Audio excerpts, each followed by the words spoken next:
ہوا یہ کہ عمران ریاض خان صاحب آئے ہوئے تھے، تو عمران ریاض خان صاحب آ گئے صبح ارلی، آ گئے اسلام آباد ہائی کورٹ میں. عمران ریاض خان صاحب کو ہم نے ناشتہ کرایا، ہم نے خود بھی ناشتہ کیا اکٹھے. تو ان کے ساتھ ظاہر ہے دوست کافی سارے ملنے والے تھے. آپ کو پتہ ہی ہے عمران ریاض خان صاحب جب شہر اقتدار میں ہوں تو ویسے بڑی ہلچل ہوتی ہے شہر اقتدار میں. تو ہم نے ناشتہ کیا عمران بھائی کے ساتھ، تو ہم لیٹ ہو گئے، میں اور اسد اللہ خان صاحب. جب ہم پہنچے اس وقت کوئی 15 سے 20 منٹ کی پروسیڈنگ ہو چکی تھی، اور لوگ باہر بھی جو پارکنگ میں کھڑے ہیں وہ موبائلوں پہ یوٹیوب لائیو چلا کے سن رہے ہیں.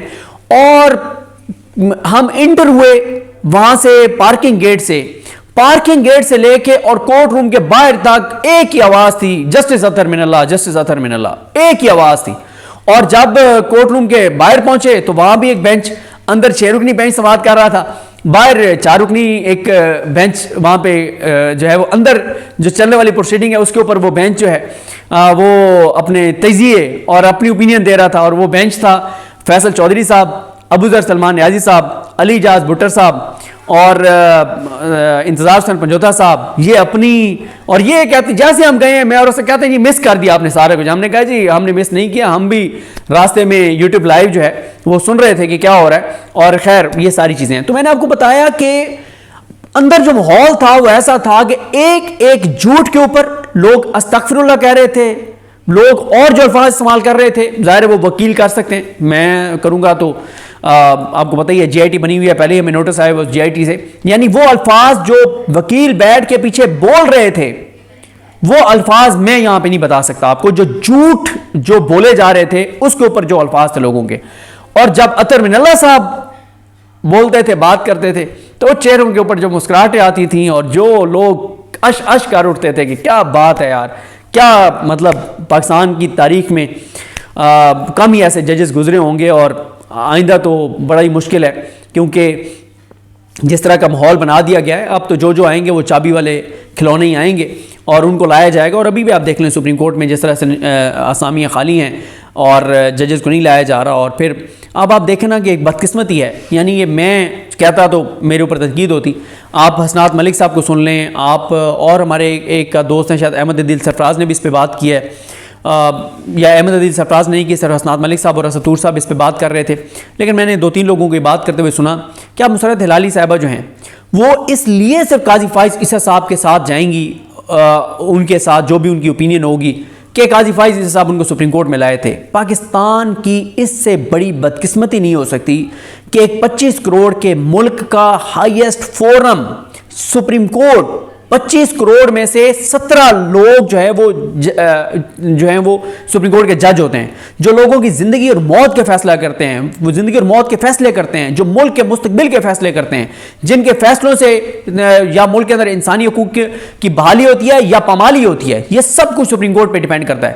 اور اس سپریم کورٹ میں مسرت ہلالی صاحبہ جو ایک جج ہیں، ان کے حوالے سے یہ تاثر بھی آنا، ان کے حوالے سے یہ رائے بھی آنا کہ وہ اپنے حلف کے مطابق نہیں فیصلہ کریں گی، وہ قاضی فائز عیسیٰ صاحب کے ساتھ جائیں گی جو ان کی اوپینین ہوگی، چاہے وہ درست ہے یا غلط ہے. کیونکہ وہ ان کو سپریم کورٹ میں لائے تھے. تو ایسا تاثر بھی بننا اس ملک کے لیے، اس ملک کی بڑی جو ہے وہ بدقسمتی ہے. تو اب قاضی صاحب جو ہے دیکھیں، ایک تو معاملہ یہ ہے کہ میں نے آپ کو جیسے کہا کہ اب یہ معاملہ 6 جج کا نہیں رہ گیا. لاہور ہائی کورٹ نے زبردست اپنی اوپینین دے دی ہے، اسلام آباد ہائی کورٹ کی بھی اوپینین آ گئی، پشاور ہائی کورٹ نے تو جو ہے نا وہ تو انہوں نے تو ایسی باتیں لکھ دی ہیں کہ سب چونک گئے کہ کیا بات کر رہے ہیں ججز.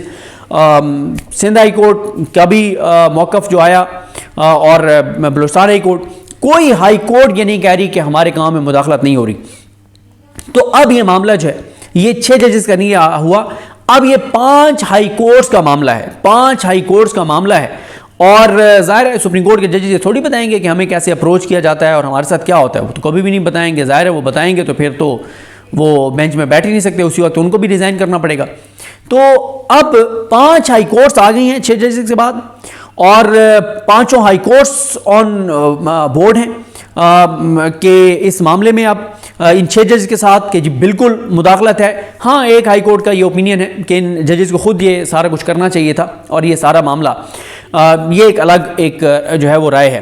تو لیکن یہ ضرور ہے کہ اب قاضی فائز عیسیٰ صاحب نے پہلے کوشش کی, آپ کو پتا ہے شہباز شریف کے ساتھ مل کے جو انہوں نے کیا تصدق حسین جیلانی صاحب کو وہ بنا کے, اور مٹی پکو پالیسی وہ ناکام ہوئے, سو موٹو لیا, فل کوڈ نہیں بنایا, اس کے اوپر جسٹیفکیشنز دیں, اور پھر یہ کہا کہ عدلیہ کے اندر مداخلت ہوتی ہے, اس پہ بھی ان کو جو ہے وہ نئی پذیرائی مل سکی.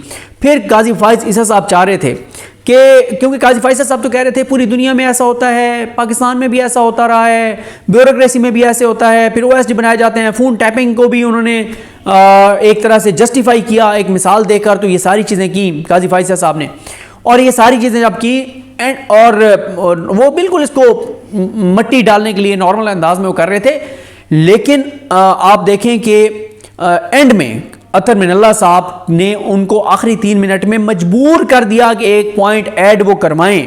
اور وہ پوائنٹ کیا تھا کہ حکومت سے تو جواب قاضی صاحب نے کہا چلیں مانگ لیتے ہیں حکومت سے کہ حکومت اس پہ کیا کہتی ہے 6 ججز کے خط کے اوپر, یا جو ہائی کورٹس باقیوں نے کہا ہے. لیکن اطہر من اللہ صاحب تو یہ چاہتے یہ تھے کہ جو انٹیلیجنس ایجنسیز ہیں ان کے جو سربراہان ہیں ان سے بیان حلفی لیے جائیں کہ ہم نے کوئی ایسا کام نہیں کیا.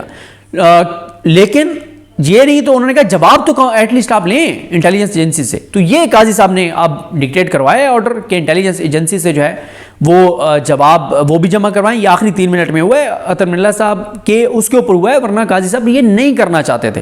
کیونکہ قاضی صاحب نے تو, اور دیکھیں جو پروسیڈنگ ہوئی ہے نا اس کے اوپر میں کروں گا کل انشاءاللہ 4-5 ویڈیوز کروں گا, کیونکہ یہ ایک تاریخ ہے اور اس میں کیا بہت ساری چیزیں ہوتی ہیں جو ایز اے ویور بہت سے لوگ سنتے ہیں, لیکن اس کے ساتھ کچھ اور ایسی انفارمیشن ہوتی ہے جو شاید وکیلوں کو تو پتہ ہوتا ہے, جو بہت زیادہ چیزوں کے ساتھ کنیکٹڈ ہوتے ہیں ان کو پتہ ہوتا ہے, لیکن بہت سے ویورز کو نہیں پتہ ہوتا. تو اس لیے میں وہ تو 4-5 ویڈیوز بناؤں گا کہ کیا کیا ہوا کس کس موقع پہ اور کیا کیا چال یہ ناکام ہوئی ہے. لیکن یہ اب جو ہے کہ انٹیلیجنس ایجنسی سے جواب مانگا گیا, یہ بھی بڑا امپورٹنٹ ہے. کیوں؟ اب وہ جواب دیں گے, اگر وہ کہیں گے کہ نہیں ایسی کوئی بات نہیں ہے, غلط بیانی ہے, تو پھر میں آپ کو بتا دوں کہ اگلا سرپرائز تیار ہے, اور وہ سرپرائز انہی 6 ججز کی جانب سے ہوگا خاص طور پر. اور بڑی مشکل صورتحال ہوتی چلی جا رہی ہے جسٹس قاضی فائز عیسیٰ صاحب کے لیے, اور جو ان کے ساتھی جتنے بھی جو اس معاملے پہ مٹی ڈالنا چاہتے ہیں اور جو نون لیگ کے ساتھ مل کے اور چاہتے ہیں کہ اس سارے معاملے کو ڈیفیوز کیا جائے, ایسا نہیں ہونے جا رہا. اطہر من اللہ صاحب جیسا ایک بڑا جج اس بینچ میں بیٹھا ہے, ظاہر ہے 2 اور ججز ہوتے جو بڑے ججز ہیں, منیب اختر صاحب اور عائشہ ملک صاحبہ, تو کمال ہوتا ہے یہاں پہ, تو لیکن وہ نہیں ہے. لیکن اطہر من اللہ صاحب جو ہے وہ آئین کی بات کر رہے ہیں, آئین کی آواز بن کے سامنے آ رہے ہیں. منصور علی شاہ صاحب نے بھی بڑی زبردست باتیں کی ہیں. جب میں اس کے اوپر آؤں گا پروسیڈنگ کے اوپر صبح سے وہ کروں گا 4-5 ویڈیوز, تو اس میں آپ کو آگاہ کروں گا. لیکن یہ بہرحال ان سب کی یہ بڑی کامیابی ہے کہ 6 ججز کی بھی, اور جو چاہتے ہیں کہ اس ملک میں آئین کی بحالی ہو, پامالی نہ ہو, اس ملک میں قانون ہو نون نہ ہو, اس ملک میں قانون کے مطابق فیصلے ہوں نون کے مطابق نہ ہوں, ان سب کی کامیابی ہے کہ 6 ججز سے نکل کے اب یہ 5 ہائی کورٹس کا مسئلہ بن گیا ہے. اب یہ معاملہ کسی نہ کسی طرف لگانا پڑے گا. اور جو میں آپ کو بتا دوں قاضی صاحب کم سے کم بھی جو چیز کریں گے نا وہ اس ملک کے لیے بہت زیادہ ہوگی اور بہت بڑی ہوگی. انٹیلیجنس ایجنسیز ہیں ان کے جو سربراہان ہیں ان سے بیان حلفی لیے جائیں کہ ہم نے کوئی ایسا کام نہیں کیا. لیکن یہ نہیں تو انہوں نے کہا جواب تو ایٹ لیسٹ آپ لیں انٹیلیجنس ایجنسی سے. تو یہ قاضی صاحب نے اب ڈکٹیٹ کروایا آرڈر کہ انٹیلیجنس ایجنسی سے جو ہے وہ جواب وہ بھی جمع کروائیں. یہ آخری 3 منٹ میں ہوا ہے اطہر من اللہ صاحب کے اس کے اوپر ہوا ہے, ورنہ قاضی صاحب یہ نہیں کرنا چاہتے تھے. کیونکہ قاضی صاحب نے تو, اور دیکھیں جو پروسیڈنگ ہوئی ہے نا اس کے اوپر میں کروں گا کل انشاءاللہ 4-5 ویڈیوز کروں گا, کیونکہ یہ ایک تاریخ ہے اور اس میں کیا بہت ساری چیزیں ہوتی ہیں جو ایز اے ویور بہت سے لوگ سنتے ہیں, لیکن اس کے ساتھ کچھ اور ایسی انفارمیشن ہوتی ہے جو شاید وکیلوں کو تو پتہ ہوتا ہے, جو بہت زیادہ چیزوں کے ساتھ کنیکٹڈ ہوتے ہیں ان کو پتہ ہوتا ہے, لیکن بہت سے ویورز کو نہیں پتہ ہوتا. تو اس لیے میں وہ تو 4-5 ویڈیوز بناؤں گا کہ کیا کیا ہوا کس کس موقع پہ اور کیا کیا چال یہ ناکام ہوئی ہے. لیکن یہ اب جو ہے کہ انٹیلیجنس ایجنسی سے جواب مانگا گیا, یہ بھی بڑا امپورٹنٹ ہے. کیوں؟ اب وہ جواب دیں گے, اگر وہ کہیں گے کہ نہیں ایسی کوئی بات نہیں ہے, غلط بیانی ہے, تو پھر میں آپ کو بتا دوں کہ اگلا سرپرائز تیار ہے, اور وہ سرپرائز انہی 6 ججز کی جانب سے ہوگا خاص طور پر. اور بڑی مشکل صورتحال ہوتی چلی جا رہی ہے جسٹس قاضی فائز عیسیٰ صاحب کے لیے, اور جو